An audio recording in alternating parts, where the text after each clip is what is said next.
네, 언어는 그 사회의 거울이라고 하죠. 그런데 그 언어가 이렇게 낭송을 통해서 훨씬 더 빛을 발하게 되는 것 같습니다. 첼리스트 조현우 씨, 그리고 피아니스트 김가람 씨, 신앙송가 조성식, 주경이 네 분의 무대로 함께 즐기셨습니다. 괜찮으셨죠? 네, 역시 락포엠이죠? 네. 자, 이번에는 초대 시인을 모시고 이야기를 나눠보도록 하겠습니다. 오늘 락포엠이 초대한 시인은 질환지교를 꿈꾸며로 대표되는 유한진 선생님을 모셨습니다. 여러분, 박수로 맞이해 주실 텐데 다 같이 한번 외쳐볼까요? 선생님. 네. 선생님, 어서 오십시오. 어서 오십시오. 네. 자리하십시오. 반갑습니다. 참 고우시죠? 야, 저는 사실 직접 뵌 적이 없어서요. 오늘 딱 뵙고 정말 깜짝 놀랄 만큼 아름다우셨습니다. 젊었을 때 여러분들은 어디 가서 명함도 못 내미셨을까요? 우리 선생님 앞에서는. 네, 참 고우신데요. 우리 오늘 이렇게 락포엠 초대에 기꺼이 응해주신 우리 선생님께 감사의 박수 주시기 바랍니다. 감사합니다. 아, 네.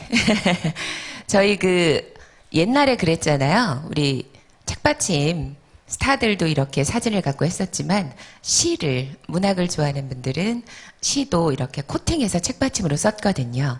근데 저희 물론 제가 학교 다닐 때는 안 그랬지만 선생님 시는 80년대 중반에 발표가 되면서 아마 많은 분들이 질환지교를 꿈꾸며 외우기도 하고요. 그리고 또 책받침으로도 보고 늘 함께 했을 것 같습니다. 그러니까 선생님의 인생에서 정말 많은 작품 쓰셨지만 또 유한진 선생님 그러면 질환지교를 꿈꾸며가 바로 생각이 납니다. 네, 옛날 그 시절로 한번 회상해 보실까요, 선생님? 네, 그 작품을 쓸 때가 제가 43살 네. 그때였는데 참 네. 오래됐습니다. 네. 아직도 그 수명이 길어서 아직도 팔리고 있습니다. 네. 대단하시죠? 뭐 글쎄 대단하다고 할 거는 없고 네. 지금은 이제 또 그렇게 못 쓰죠. 제 나이에 맞게 지금은 또 지금 쓰는 경향은 그때하고 좀 많이 다르죠. 예. 네, 네. 사실은 그때 세 분이 함께 이양자 선생님하고 네, 신달전 예, 선생님하고 예, 유한전 예, 선생님 세 분이 같이 발표한 수필집이었어요. 그런데 타이틀은 질환지교를 꿈꾸며였습니다. 그리고 그 시집은 다른 것을 기억 못하는데 이 작품만 기억하시는 분들이 저처럼 많습니다. 박수 한번 주실까요? 네, 그동안 선생님께서 뭐 시뿐만이 아니라 또 소설, 에세이 뭐 이런 여러 장르를 좀 넘나드시면서 작품 활동을 하셨습니다. 뭐 작품 장르를 넘나들었다고 하기는 뭐하고 네, 그 긴 시와 짧은 시, 네, 좀 편안한 글 뭐 이런 차이인데 그것을 이제 이름해서 시, 뭐 소설 또 수필 이렇게 얘기를 하는 것 같습니다. 옛날 화가들이나 음악가들은 다 그림도 그리고 네. 시도 쓰고 네. 조각도 하고 네, 네. 뭐 작곡도 하고 다 했는데 요즘 많이 분화가 됐죠. 뭐. 예. 아무튼 뭐 대중적인 인지도는 작품 하나로 꽝 터뜨리셨거든요. 제가 좀 속된 표현을 합니다만. 근데 그때 그것이 이제 그 작품이 제가 퇴근을 하고 저녁밥을 지으려고 왔는데 네, 밥을 안 치다가 보니까 전화가 와서 내일 네. 아침까지 15매를 써가지고 갖다 달라 그랬어요. 그때는 뭐 이메일도 없고 네네. 특히 뭐 그 타자도 없고 우리가 그냥 손으로 원고를 쓰는 시절이었는데 누구가 아마 펑크를 내는 그 난이었던 것 같아요. 그게 네. 제게 돌아왔던 모양인데 그래서 그날 밤에 그걸 한 편을 써서 잠을 한숨도 못 자고 아침에 또 9시부터 강의가 있으니까 네. 일찍이 택시를 타고 가서 사무실 문을 안 열었는데 네. 그 문학사상이라는 잡지사에 네. 문 밑으로 봉투를 이렇게 밀어 넣습니다. 네. 넣고 그 출근을 했던 기억이 납니다. 예. 그러면 제가 시인은 타고나나 보다 이런 표현 써도 될 것 같아요. 타고난다고는 생각 안 하고 네. 그 즈음에 이제 얼마나 집중을 하느냐 집중력이 얼마나 그 강도가 좀 강하고 네. 또 집중의 시간이 얼마나 기냐 그거에 좌우되는 것이라고 저는 뭐 그것이 심한이 아니라 다른 창작의 모든 것 과학의 발명도 그렇고 결국 집중력이 아닌가라는 네. 생각을 합니다. 예. 자, 네, 감사합니다. 선생님 이렇게 모신 김에 선생님의 그 많은 작품 가운데 겨울과 연관된 또 시간편이 있습니다. 겨울 부활이라는 작품인데 굉장히 좋습니다. 그래서 선생님의 육성으로 직접 청해 듣도록 하겠습니다. 박수로 청해 듣겠습니다.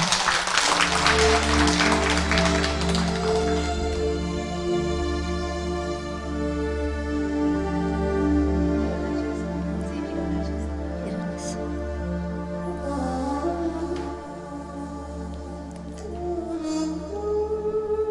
겨울 부활 유한진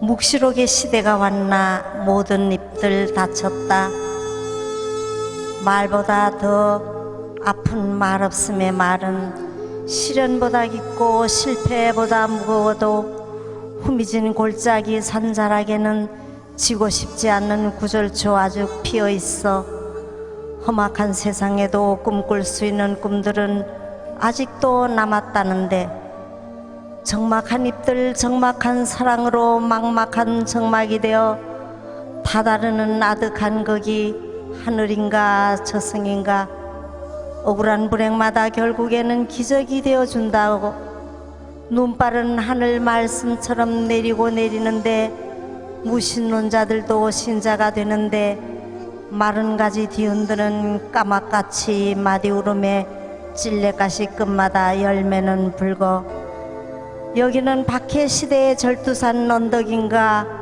충신연려의 조선시대 언제인가 청상수절이 평생 신앙이었던 내 증조 할머니의 붉고도 새파란 홀령이 칠레가시 끝끝을 디뎌 밟아 오시는 제삿날 자시 흔들리는 불빛에 눈발마저 붉어라. 아, 흔들리던 불빛에 눈발마저 붉어라. 이야, 근사하지 여러분. 네, 겨울 부활이라는 작품입니다. 선생님께 작품에 대한 설명을 좀 듣겠습니다. 예, 겨울이 우리 인생에서 겨울이 주기적으로 또는 불시에 찾아오기도 네. 합니다. 어떤 사람은 태어나자마자 인생이 겨울부터 시작되는 분들이 있고 어떤 분들은 유년기에 네. 또 청년기에 몇 번 중년기, 노년기에 다 그 겨울들이 닥치는데 이 겨울이 우리 인생을 멈추게 하는 것은 아니고 또 절망과 좌절만 있는 것도 아니고 참 꼭 필요하기 때문에 겨울이 있는 거거든요. 겨울에는 깊어지고 네. 뭐든 멈춘 듯 또는 뒤돌아보고 반성하고 성찰하고 내가 어떻게 살아왔나 나에게 과연 이 길이 내 길인가 이런 것을 많이 깊게 생각하는 성숙의 기간이고 네. 여름철 뭐 봄철이 성숙의 기간이 아니고 가을이 무르익는 그런 기간이 아니라 오히려 겨울이 우리 인생을 깊이 있게 해주고 또 자기를 반성하고 돌아보면서 자기의 삶을 어떻게 살아야겠는가라는 것을 좀 깊이 생각하게 하는 그리고 생각이 광활해지고 네. 또 깊어지는 그런 성숙의 기간이 아닌가 생각합니다. 겨울을 일찍 겪은 사람들이 대개 보면 철이 빨리 들고 그리고 지혜로워져서 인생을 실수를 덜 하고 삽니다. 그러나 이제 겨울이 늦게 오는 사람들은 네. 많이 실수가 있죠. 그리고 자기 인생의 어떤 길을 갈 때 일찍 겨울을 겪은 사람보다는 실수를 더 많이 하고 실패도 많이 하는데 네. 실패와 실수 그것이 곧 겨울이 아닌가라는 생각을 합니다. 제가 다니는 성당, 제가 섬기는 성당이 네네. 뒷산 밑에 있는데 산이 아주 나직한 언덕 같은 산이에요. 네. 이 겨울이 눈이 쏟아지는데도 가보면은 네. 골짜기에 늦게 핀 들국화 같은 것이 구절초 같은 것이 네. 골짜기에 낙엽 속에 몇 포기가 남아 있어요. 그리고 그것처럼 겨울인데도 우리는 꽃피는 꽃을 피우는 그런 사람이 있고 또 열매를 찔레가시 같은 거 보면은 그 붉은 열매가 알맨살가지에 빨갛게 익는 거거든요. 또 그런 사람도 있고 또 낙엽으로 무너지는 사람도 있고 맨몸으로 맨가지로 눈발을 맞아내는 네. 그런 나무도 있고 여러 개의 유형이 삶이 있습니다.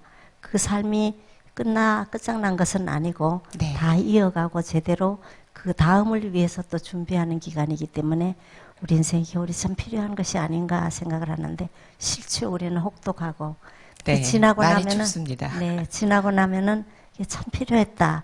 참 네. 고마웠다.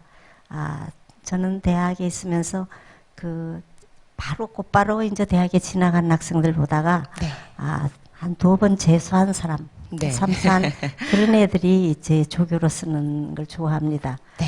그래서 그 아이들이 또 군대 갔다 온 아이들, 그런 아이들이 훨씬 철이 들고 좀 일을 시켜도 잘해요.